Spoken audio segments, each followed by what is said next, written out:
Today I'm going to share with you my perfect mastering formula that I use with my every mastering session that you can apply in your studio. Check it out. What's up guys, Thomas Ray here from Sound Audio Advice, bringing you the latest and the greatest from the universe of audio. Okay, so I've got this 5-step formula that I use in my sessions to utilize my time and also to get the most of the session that I run to get more creative, more effective, and to get better results. Now, the number one is to block your time.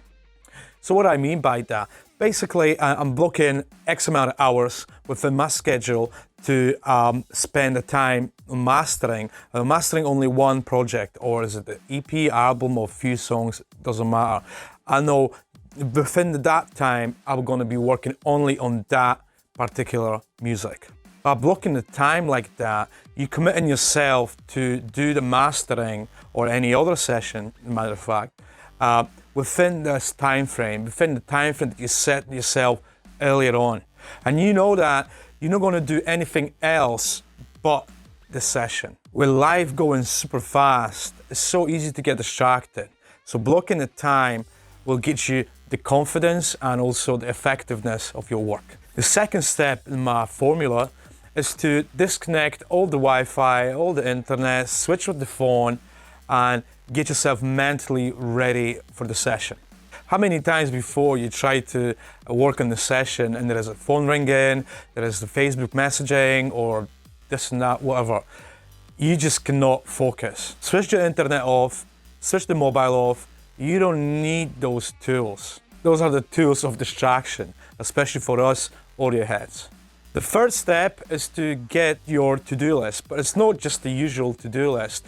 It's basically the list of the songs that you're going to work on. I know from my own experience when I had, let's say, a couple of albums to work on, and there's the one I really like and the one that I, like so-so.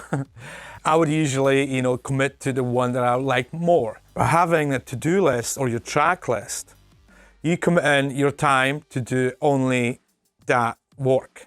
When you get your track list ready, make sure you go from the first song on the album or EP, whatever it is, from the first song to the last song. You don't want to jump the song, especially in mastering, right? You want to get this the feel of how does the album should sound like from the first track to the very last. Once you block your time, switch the internet off, switch your phone off, get the track list ready, it's time to immerse yourself in the music. But what I mean by that is you should train your ears before you start doing your session. So using the reference tracks. It could be even 15 minutes where you listen to the tracks, the commercially released tracks, with the same genre, obviously.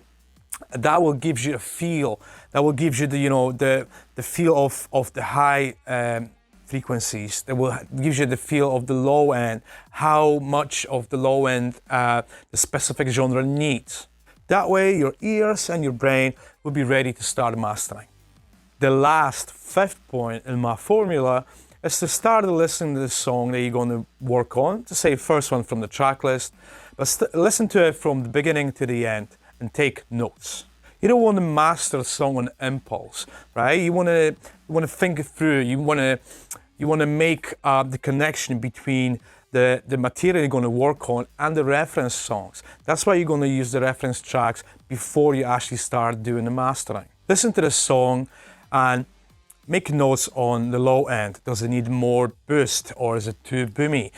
What about the vocals? How is the, let's say, 1 to 3K frequency works, All those things, note them down and then start mastering. By using this 5-step formula, all my master sessions are more productive, I'm enjoying them much more, and the effects are much, much better. This is basically a philosophy of focusing on one thing only, and make it as good as possible. There's this great book by Gary Keller, The One Thing, that I would really recommend to you guys. It's basically shifting your mind to focus on the one thing or the few steps, right? That's why I give you the 5-step formula, because on each of the steps, you're focusing on the one thing. Even though those things are pretty small, when you put them all together, your sessions, the outcome of it will be so much better.